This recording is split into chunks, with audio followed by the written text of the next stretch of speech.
Hello, I'm RidersDX. Hi. So I have some fun things to talk about today, and not fun. Well, I guess it is still fun things, but it's all encompassing one very big thing that I'm sure you already know because you can read, or well, maybe you can. So I shouldn't assume, but it is the fact that RidersDX, got to play the Titans of the Tide demo early. So by the time you are watching this video, the Titans of the Tide demo will officially be out for everyone to consume. So go and download it wherever you can. I know it's going to be at least on Steam. I actually have no idea if it's on anything else. So if it's not on anything else, then that's very unfortunate. But it is a demo, so I'm honestly just glad that they're putting one out in the first place. This is a really nice trend that companies are starting to get back into again, because THQ Nordic themselves put out a demo for Epic Mickey Rebrush a little bit before it came out, and last month Sega put out a demo for Crossroads, and this was after 2 public beta tests. Well, the first one wasn't public. The first one was kind of it wasn't public, but I mean, if you want to get in, you basically got in. I can't think of a single person that didn't get into that one. The second one was public, and then of course we had the actual demo that is still in the shops if you want to try out the game. So I definitely recommend you do that, because I've been having a lot of fun playing that game myself. I really want to stream it, to be honest. I really want to stream it and play races for y'all. I just have to hunker down and figure out a good time to do it. So, and also commit to it. But yes, THQ Nordic graciously gave me the opportunity to play the Titans of the Tide demo a little bit early, and not just me, but a bunch of other content creators within the sphere as well. So you're probably seeing a bunch of videos about this demo. And all I'm gonna do here is I'm just gonna talk about my own personal, honest opinions and experiences with this demo. But I'm here to tell you right now that I enjoyed it, and I think if you are a fan of Cosmic Shake and Bikini Bottom and even Rehydrated, you don't really have anything to worry about here. We've got a pretty solid game coming out next month, and I cannot wait to see it come out. So this demo was very, very generous with how much you could play. So you can play the intro level that you saw a lot of coverage of in Gamescom, and you can also play the hub world, which we have not seen at all, so that's really, really cool. And you can even see a little bit of Goldfish Island. So you got to see a lot of stuff here. I spent an hour playing this demo, and I'm the kind of person that, I'm going to try to explore everything I can, but I've also have been playing these kind of games since I was a kid, so I'm going to be able to do it pretty quickly, especially when it comes to SpongeBob, because these SpongeBob kind of games, it's like a guitar for me. I've been playing guitar for years and years. I've been playing these SpongeBob games for years and years. I know how to get around a SpongeBob game. So the fact that it took me an hour to get through everything, I think says a lot. This demo is very, very generous with how much content it gives you. The first thought that comes to my mind mechanically is the fact that this game feels like a true honest-to-God successor of Cosmic Shake. It plays nearly identical to that game, which I'll be honest, had some mixed feelings about. Because while it's nice to get something that you already know you're gonna like, I also am wondering that, with this being the 3rd SpongeBob game that Purple Lamp is making, couldn't we try to do something a little more daring and adventurous this time? But then I really thought about it, and I don't really feel like with SpongeBob games we're at the point where we need to be pivoting and doing something completely different. I think we're at a point still where we're just trying to prove that SpongeBob games can still consistently come out as good quality titles. And the fact that this game feels so similar to Cosmic Shake, I can guarantee that this game is gonna be solid. It's gonna be good, because Rehydrated was a decent experience, Cosmic Shake was a really good experience. Titans of the Tide is going to be a good experience. It's being built off of this very rock solid foundation that Purple Lamp has taken years to develop. And it's not something that they've messed with a lot in this game. You can look at it as a bit of a disappointment, but I personally look at it as something that just guarantees we're going to get a solid experience, and I'm really looking forward to seeing what the rest of this game has. But with that being said, it's not like this game is a complete copycat of Cosmic Shake.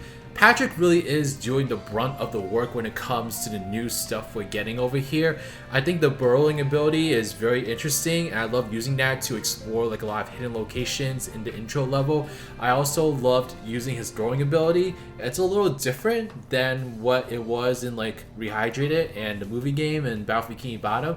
It feels a lot more fluid, and it feels a lot easier to use it, you know, for better and for worse. Like, you can carry these objects and you can run with them, you can jump with them, you can do so many other things that you couldn't in previous games. And it's cool that it's so mobile, but at the same time it does take a lot of like the challenge out of it. So we'll kind of see how that turns out in the actual game. But we also have some other things that are new to this game, such as being able to swap between these two characters seamlessly. Gone are the days of bus stops and portal potties. Now we just swap between them with the click of a button, and it honestly feels surreal, to say the least. Like, it feels surreal to actually be able to switch between these characters in real time, but it really lends itself well in the gameplay. Like, I love being able to play the Goldfish Island and actually like swap between them on a whim's notice. There's definitely like certain sections where it's like, okay, you need to play as Spongebob, and then there's certain sections where you're like, okay, you need to play as Patrick. You know, that is a natural thing in this game. But there's also a lot of points in this game where you can play as either one, and it kind of gives like a nice little bit of a facade of like being able to like plan your own path and do the things the way you want them to, even if it's not really like that extravagant in terms of like what you can do creatively, like per your own like opinion and like point of view.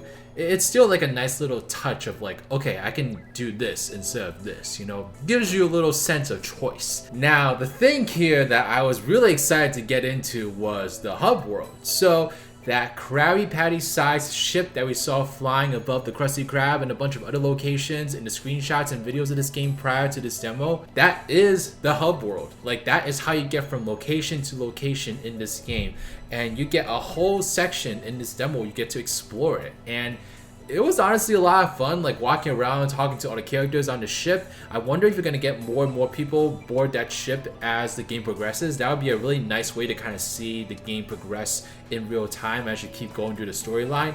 You got to like talk to all these NPCs, you got to explore a bunch of places, including like rooms that don't really seem to serve a purpose right now. Like, you can go into the bathroom, you can go into like Mr. Krabs' quarters, but I'm sure that like some of these locations will get utilized as the game progresses. It's a demo, so you can't utilize everything.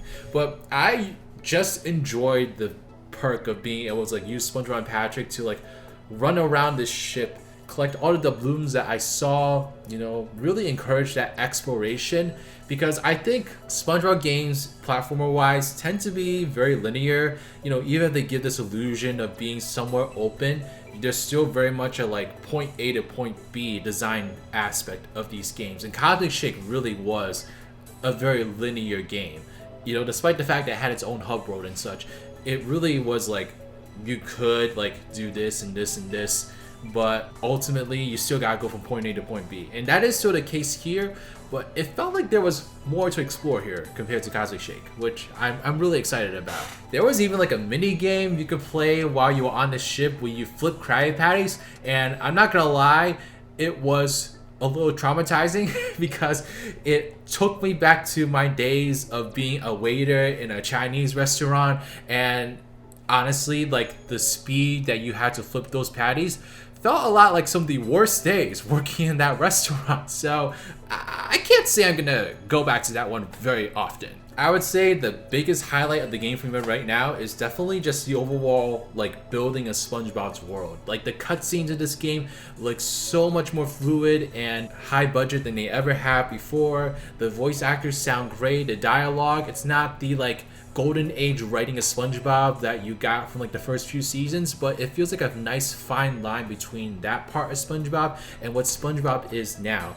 Because I can honestly like barely watch the new SpongeBob episodes because a lot of episodes just have become way too like overstimulating and like exciting, and you know, it just feels like SpongeBob on steroids, on crack, and I just can't really watch that anymore. Like, it just feels like too much. Like, it feels like they're trying to do too many things, and it's literally as if they're trying to write SpongeBob episodes like it's a TikTok algorithm. Like, it feels too stimulating. There's too many things going at the same time. The characters are screaming at every single second.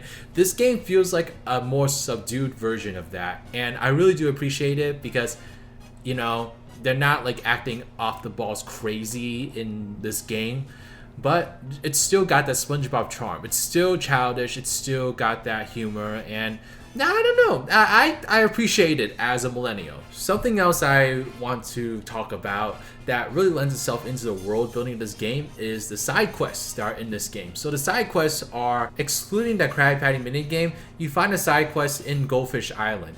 And these side quests populate as other characters in the show.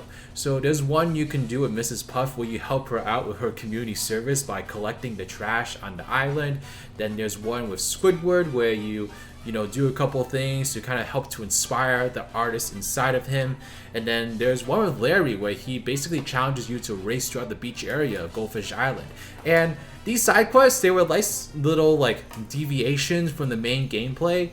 They weren't anything too special. Like, it was kind of just like a quick thing that you stop by to do that takes probably like a couple minutes at most. So it's nothing really extravagant. So if anything, I hope that these quests are, I hope they just have a little more juice to them in the actual game, especially as you progress through the game, because if they're just these little like 1 or 2 minute tasks, then they're not really like full on quests, They're more so just kind of like side things you do if you're bored with like the main campaign, or if you're like a completionist addict and you want to complete everything. But I will say I like the approach of side quests in this game better than Cosmic Shake so far, because in Cosmic Shake a lot of side quests you had to do were like things you had to go back to after finishing the level initially. I like having them like mostly from the start. That way I could choose to go into them, or I can choose to ignore them and come back to them later. It really felt like the way the Cosmic Shake did things, it really felt like padding. This way it feels a lot more organic to me and feels a lot more natural, so I like what they're doing here. I just hope the quests themselves become a little bit more substantial as you keep playing through the game. But I don't know if you can tell, I really enjoyed this demo. I think it was so great of them to give us this opportunity, and here's what I will say. Don't go into this game expecting like a bonanza level of experience, because it ain't gonna happen, not right now. I have very, very deep hopes that in the future, maybe we'll finally get to that point where we can get an experience like that. But for now, like, to me, this is just like a nice throwback 2000s platformer that really is coated in a very appealing aura of SpongeBob. I don't know if that sentence makes any sense. That is just what I'm going with. But this feels like a great experience to dive into the world of SpongeBob SquarePants, and it feels like Purple Lamp polishing and doing the very best version of the game that they've been developing for all these years. Because I consider like Rehydrated Step 1, I consider Cosmic Shake improvement upon that, and Titans of the Tide just feels like the culmination of all that stuff. And I hope with this being an even more solid game compared to Cosmic Shake, the future of Purple Lamp is bright. It really is bright. I really do hope to see them like create something truly spectacular in the future. I think Titans of the Tide is going to be like a nice solid 8 out of 10 kind of game, which I'm happy with. Not every game has to be like a 10 out of 10 masterpiece. That's just not realistic, and it doesn't have to be that kind of game. It would be nice if it was, but it's not going to. But it's gonna be a really fun experience, and I can't wait to see what the end result is. So yeah, go and play that demo right now and let me know your thoughts in the comment section below, because I don't really have many other people to talk to this about with besides like Zach Pack and Sheriff and the whole gang and stuff. So more opinions, more discussions, more interesting things that I may not have mentioned in this video would be really nice. So yeah, other than that, I've been having fun. I hope you all have been too. I hope you all have been like showgirling, because this has been my main focal point besides this demo in the past couple of weeks. So showgirl away. My birthday is in like 2 weeks, so that's also another thing. I'm going to be obnoxious about that, and stay tuned if you want more Titans of the Tide stuff and whatever else I decide to like put on the channel. But alright, y'all. Thank you so much. This is Riders, riding out.